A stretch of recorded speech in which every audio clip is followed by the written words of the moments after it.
Europe. Europe 1. Il est 8h16. Patrick Cohen, vous recevez ce matin la maire de Paris. Bonjour Anne Hidalgo. Bonjour. Vous accueillez depuis hier à Paris et vous présidez le C40, réseau de 91 grandes villes du monde engagées contre le réchauffement climatique. Vous allez vous engager sur un objectif zéro émission carbone en 2030. Ça veut dire que Paris en 2030 sera purgé de ces véhicules à essence, de tous ces véhicules à essence. Oui, c'est le travail qu'on va faire. On a le temps parce que 2030, ça laisse 13 années. 13 années, c'est ce qui peut permettre quand même d'accélérer, notamment dans l'industrie automobile, puisqu'elle est particulièrement concernée par cette mutation, et d'offrir des véhicules propres. Aujourd'hui, vous savez, on n'a pas le choix. Il n'y a pas de planète B. La pollution tue. Les rapports de l'Organisation mondiale de la santé, de tous les organismes le disent. Et ceux qui sont en responsabilité, notamment les maires des très grandes villes, nous pouvons agir et nous agissons. Et cet engagement va être très très fort. Vous savez, les 91 maires, nous représentons 650 millions d'habitants, 25% du PIB mondial. Ouais.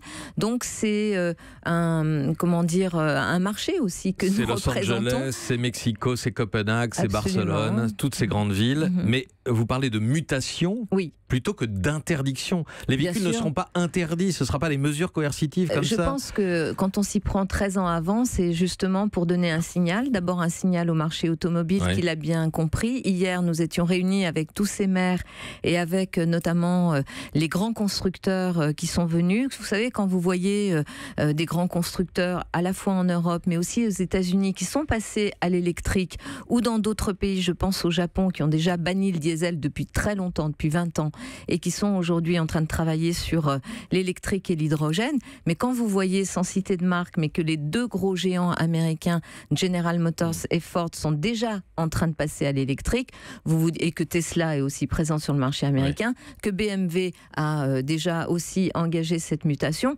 que nos constructeurs français, pour certains, sont en train de le faire. Pour certains, donc ils s'y mettent doucement. Il faut qu'ils accélèrent, parce que les marchés de demain sont des marchés qui seront sans carbone. Ils ont changé un peu. Seront décarbonés. Ils ont changé de ton à votre égard, Anne Hidalgo. Est-il vrai que Carlos Tavares, le PDG de PSA, vous a menacé l'an dernier, qu'il a promis de vous faire battre aux prochaines élections? Je n'ai jamais donné ce type d'information. J'ai dit que je m'étais faite menacer, je n'ai jamais cité de nom.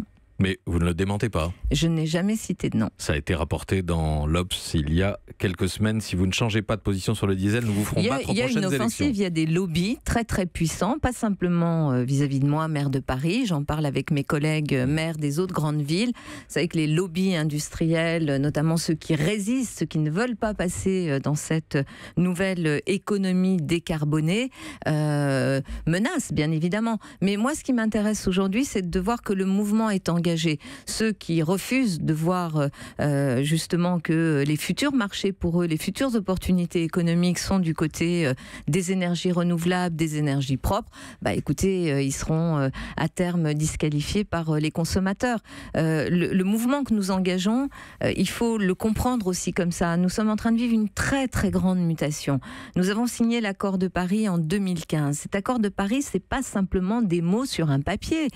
Ça nous engage. Les grandes villes, nous sommes les lieux où 70% des gaz à effet de serre sont produits.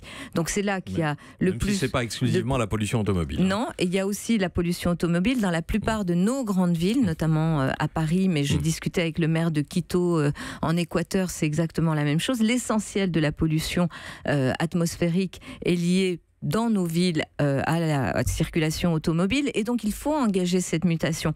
Mais bien sûr, il faut accompagner l'industrie, il faut accompagner les consommateurs. Vous dites, il n'y aura pas d'interdiction. Il faut vraiment que l'on mette en place ce qu'on a fait à Paris. On a des aides, par exemple les artisans, les commerçants qui doivent sortir du diesel et passer à des véhicules propres. Nous avons des aides qui vont jusqu'à 9 000 €, je le dis ici parce que certains ne le savent pas, pour pouvoir changer de véhicule. Donc des aides pour accompagner cette nouvelle économie, cette nouvelle mobilité propre, et en même temps une volonté qui doit être une volonté extrêmement forte du politique à l'échelle locale, mais aussi à l'échelle nationale. Mutation technologique, et d'ici là, vous allez continuer à réduire la place de la voiture. Est-ce qu'il n'y a pas à Paris un problème de méthode? En septembre 2016, vous fermiez la voie Pompidou, les voies sur berge rive droite. Les automobilistes piégés dans les bouchons pouvaient se dire que c'était pour la bonne cause. Et puis un an après, voici le rapport d'Airparif. Aucun impact sur la pollution de fond. Vous savez, du rapport d'Airparif. vous lisez ce À quoi ça a rapport, servi et mes opposants ont lu ce rapport. Je l'ai lu en intégralité. Oui, écoutez, je vais vous dire ce que dit le rapport. Le rapport dit qu'il faut encore d'autres mesures, parce que vous avez focalisé, je dis vous, les médias aussi, sur 3 kilomètres de voirie parisienne qui aurait été la cause de tous les embouteillages de France. Et donc, non, mais je parle de l'effet sur la pollution de l'effet cette sur fermeture. la pollution, ce que dit très bien le rapport Air Paris, c'est qu'il faut aller beaucoup plus loin. Voilà, et que 3 kilomètres de voirie simplement au centre de Paris, ça n'est pas suffisant. C'est la conclusion que vous en tirez. Non, c'est la conclusion de Air Paris. C'est qu'il faut des mesures beaucoup plus globales pour pouvoir justement continuer à diminuer la pollution. L'autre élément qui est intéressant, c'est que mes opposants disaient la fermeture des voies sur berge va faire qu'il y aura plus de pollution. C'est-à-dire moins de voitures, plus de pollution. Le rapport d'Air Paris montre que non. Et d'ailleurs, depuis 10 ans, la pollution à Paris a baissé de 30%.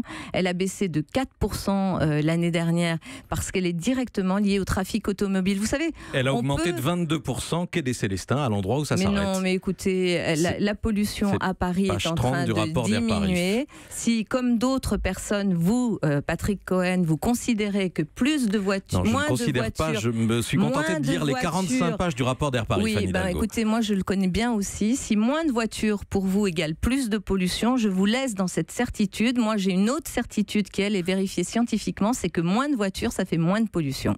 Il y a eu moins de pollution là où les voitures ont été supprimées, il y a sur eu les quais, moins de et il y en a eu pollution. davantage. Globalement, il y a eu moins de pollution à Paris. Patrick Cohen, c'est dans le rapport Air Paris.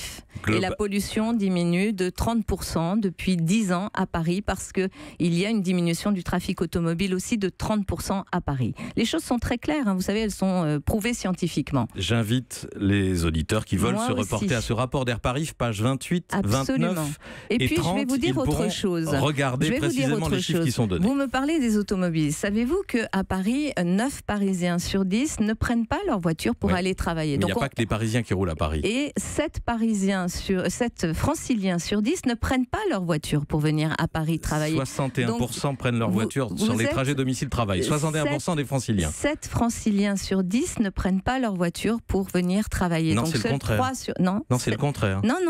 INSEE Flash Île-de-France, 17 janvier 2017. 61%. Écoutez, je vous donne les chiffres. On peut faire une bataille de chiffres. Aujourd'hui, il y a plus de monde qui prend les transports en commun que la voiture pour aller travailler. Alors, on peut occuper les ondes uniquement avec le 1 sur 10 qui prend sa voiture pour aller travailler à Paris. Un Parisien. Un Parisien sur 10. Moi, je m'occupe aussi des 9 sur 10 qui prennent le métro, qui marchent à pied.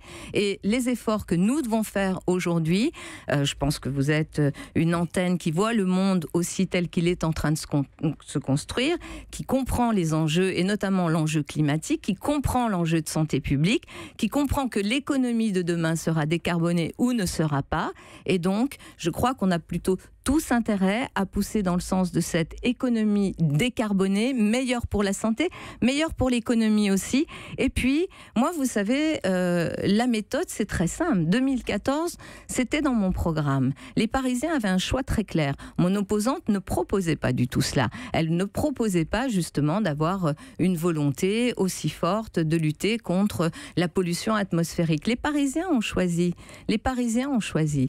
Et je fais partie de ces politiques qui font ce qu'ils disent. Et en plus, quand ce que je dis est exactement ce qui se fait aussi dans les autres grandes villes du monde, quand on est soutenu par des grandes organisations internationales comme l'OMS, comme l'OCDE, comme aussi les grandes fondations qui travaillent pour le climat, j'ai plutôt le sentiment que nous sommes des milliers sur la planète, des millions sans doute, à avoir vraiment conscience que si nous n'agissons pas aujourd'hui, nous ne laisserons pas d'espace pour nos enfants pour qu'ils puissent vivre sur une planète respirable et vivable. Et ça, c'est ma responsabilité de politique. Pas de commentatrice, mais de responsable politique. Anne Hidalgo, maire de Paris, quelques mots sur la déflagration, l'affaire Weinstein et cette parole libérée, ces paroles de femmes qui témoignent de harcèlement répété, quotidien. Est-ce que ça vous surprend ou est-ce que vous connaissiez ou soupçonniez l'ampleur du mal ? Bien sûr. Enfin, je suis une femme politique. J'ai, comme beaucoup d'autres femmes, et dans ma vie professionnelle, avant d'être élue, connu du harcèlement. C'est quelque chose qui est extrêmement fréquent, qui fait que beaucoup de femmes se posent des questions sur elles-mêmes, sur leur comportement. Parce dans que votre vie publique, tout cela, à vous ? Bien sûr, tout cela a vraiment poussé les femmes aussi à culpabiliser. Donc je trouve que cette parole libérée est quelque chose de très positif, de très, très fort.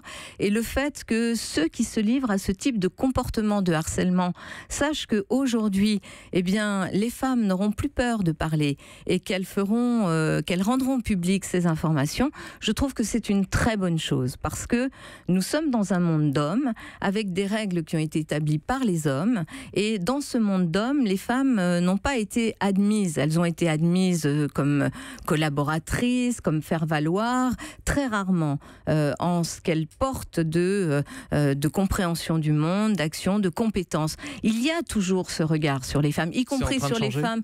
Y compris sur les femmes dans le monde politique. Écoutez, on pose toujours la question aux femmes de est-ce qu'elles ont l'autorité suffisante, est-ce qu'elles ont les compétences suffisantes. On pose jamais cette question-là aux hommes. Il y a vraiment une représentation des femmes qui est véhiculée, qui est extravagante par rapport à la réalité de ce que les femmes apportent dans la vie, dans notre société, dans la vie économique, y compris dans la vie politique. Donc c'est très bien que cette parole se libère. Merci Anne Hidalgo, maire de Paris, d'être venue ce matin au micro d'Europe 1.